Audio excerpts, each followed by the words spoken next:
Hello, Facebook world. Getting myself kind of positioned here. Oh man, these glasses are leaving a dent on my face. They're so heavy, but I like them. So, hey y'all, it's Nicole Lewis-Keeber. I'm the founder of Nicole Lewis-Keeber Coaching. I am a speaker. I am a podcaster. I co-host the Sparkle Hour podcast with my cousin and fellow transformational coach. And I wanted to jump in here today and talk to you about something that's been on my mind since I talked to a client about it. I don't know, it's probably been about 3 weeks ago now. And I feel like it's important. And, oh my gosh, with the notifications, for real, Nicole? Okay, let me just do this real quick. Sorry. Well, I'm not sorry, not sorry. Anyway, I digress. All right. Hey, thanks for the hearts or the thumbs up. So, I was talking with someone a couple of weeks ago. We were talking about your why, and it became really clear to me based upon some previous research I had done that their why might be too big. And let me give you a little bit of example about this. So, I was working with someone last summer, and I actually ended up writing a blog post about this. And I think it's either on my website, nicole.lewis-keeber.com, and my blog. I may have moved it over to Medium, so it's probably there too. Um, but basically, the premise of this blog post and what we were talking about is that sometimes your why can be too much. So, and this kind of goes in the face of what you hear in online marketing and business development, maybe multi-level marketing, direct sales. There's a whole book about it, which I will go ahead and just say I haven't read the Simon Sinek book on your why. So, don't start asking me questions about that because I haven't read it. I'm going to. It's on my list, but I haven't. So, in this conversation that I was having with this client, they were telling me what their why was. And their why was very deep. It was very broad.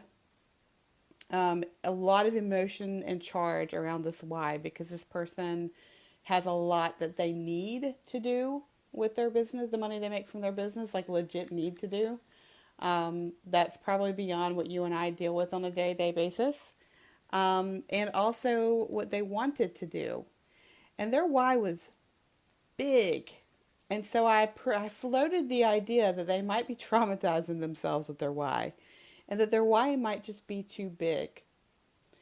So let me give you an example, to protect this person's privacy. Let me give you an example of a why that I have seen in someone's, group where they said, my why is that, I want to make enough money to retire my husband because he, has always worked really hard and was in the military and, he's done his part and, I really want to retire him.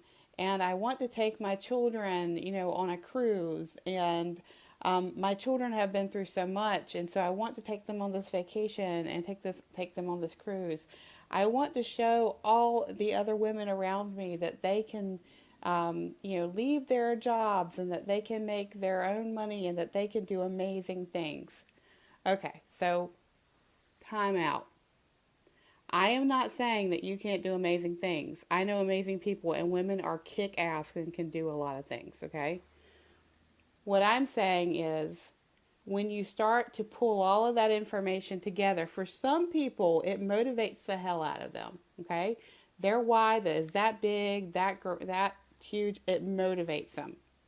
All right? If you have had some kind of traumatic event in your life or some kind of childhood adversity, or some kind of moment of feeling powerless, that kind of why is going to trigger the hell out of you and it's going to put you in freeze mode.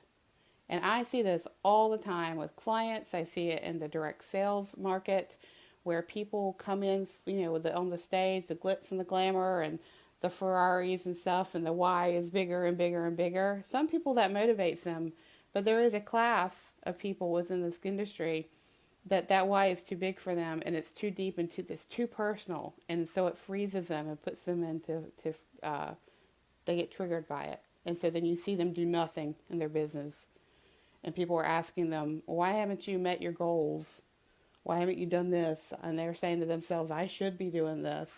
It's because your why is too big. Okay. I really want, if this feels resonant with you, I want you to separate yourself from your why, like 6 degrees of Kevin Bacon, right? I want you to separate yourself from your why a little bit.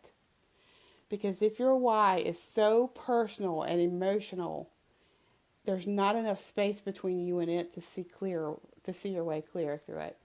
So that blog post I told you about earlier, this person um, was starting to get really stuck in their money and their business the summer before their kid was going to college. Okay. And so they were really struck because their why was, I want my kid to go to college and them to have everything I never had.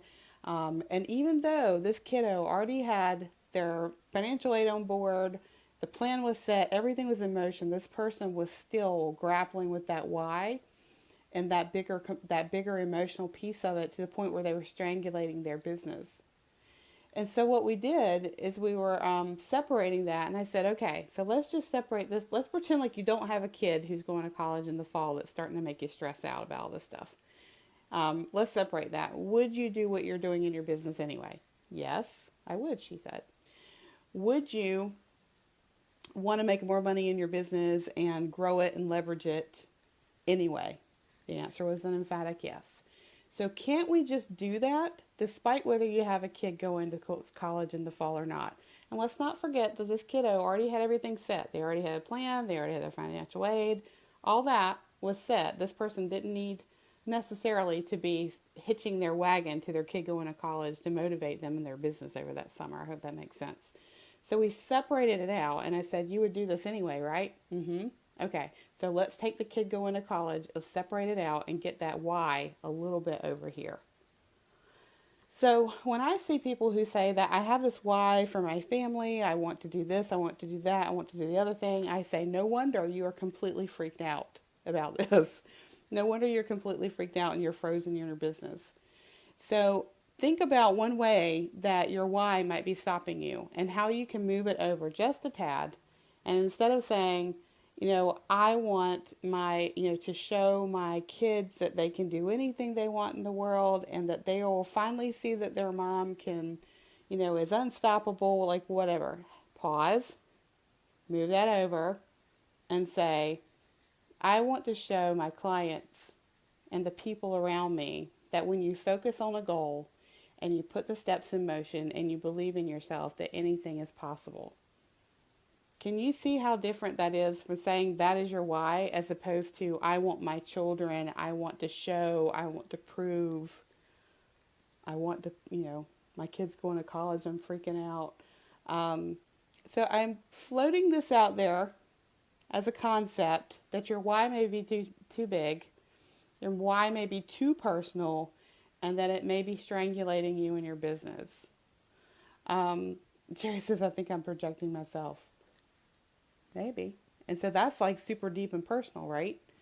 So think about it. How can you take yourself to the left, to the right, just one step or two away from your why and make your why less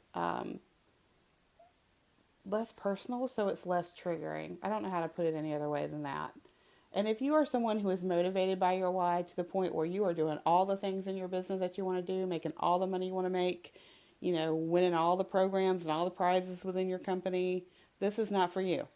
Your why is exactly where it needs to be. You are good. You're motivated by it. That is fine. That you're over here. Good. I send you off with love and blessings. But if you're struggling and your why is making you feel stuck and the people around you are telling you that your why needs to be deep and emotional and resonant with your life, that may not work for you. And I want you to honor yourself, and I want you to take a step back and see how your why can be just as powerful but less personal. Any other questions or comments about that? I hope I'm being eloquent. I guess I'm going to have to write a blog post about this to outline the steps. Sherry says, I think I need a better why. It's not motivating me right now. Good. We'll have to talk about, what would that why be? Does your why motivate you? Does your why strangulate you? What why would be motivational to you? Oh, good. I'm so happy it's helping, Sherry. This has been sitting on my brain for 3 weeks since I talked to that client, and I said, your why is freaking you out. We need to get a little bit of you out of your why. We need to move your why over just a tad because it's strangulating you and it's freaking you out about your family, what you can and can't do for them if you don't reach these goals. I mean, it's so scary for people. Yes. And yes, exactly. And now I probably would go read Simon Sinek's book on What's Your Why and be like, I'm sorry, my bad, I'm wrong. I don't know. All I can speak from was what I see with my clients and the people around me. So yes, if you're motivated by your why and you don't feel stuck or scared to death about it, go do it. That's fine. But if you're feeling afraid, stuck, it's not motivating you. In fact, it's holding you back. You probably need a new why, or you need to get your why a little bit less emotionally charged. Good. Well, my day is perfectly well-rounded now that I have got Sherry thinking. Sherry's one of my favorite people. And Angela says, yikes, motivate, strangulate, yikes. Right. So if you have any questions or comments about this, please share them. If it's not here on the live, please do so on the replay. I would love to answer any questions you have, respond to any comments. And if you think that this information is helpful, and that there are other people that you think might benefit from this, please feel free to share in your communities so that they can also hear a little bit more about why your why might be too big. Okay, thank you for the thumbs up and the hearts. Oh my goodness, like I would love to be in a group where a conversation is being had about this right now.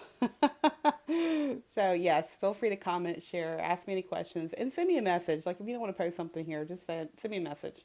On Facebook, you can message me or send me an email, Nicole at Lewis-Keeber.com. And thank you so much for the responses, the comments, the thumbs up, and the hearts. Love to you all. Have an amazing Monday, and I'll see you later. Bye.